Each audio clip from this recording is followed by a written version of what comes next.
জনপ্রিয় কৌতুক শিল্পী ভারতী সিং দ্বিতীয় সন্তানের জন্মের পর খুব বেশি সময় না যেতেই তিনি কাজে ফিরেছেন।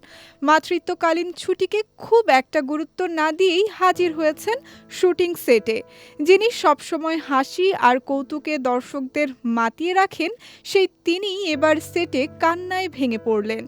হঠাৎ ঘটে যাওয়া এক দুর্ঘটনায় রীতিমতো দিশেহারা হয়ে পড়েন এই তারকা।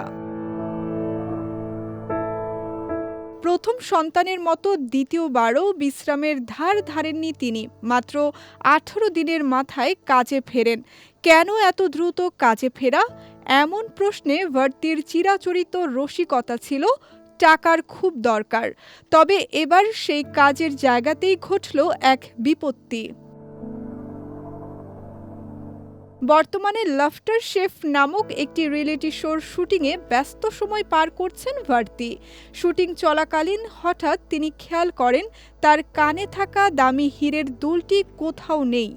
সাধের গয়না হারিয়ে মুহূর্তেই কান্নায় ভেঙে পড়েন তিনি। সহকর্মীদের সামনেই ব্যাকুল হয়ে ওঠেন ভারতী। তার মতে এভাবে গয়না হারিয়ে যাওয়া মোটেও শুভ লক্ষণ নয়।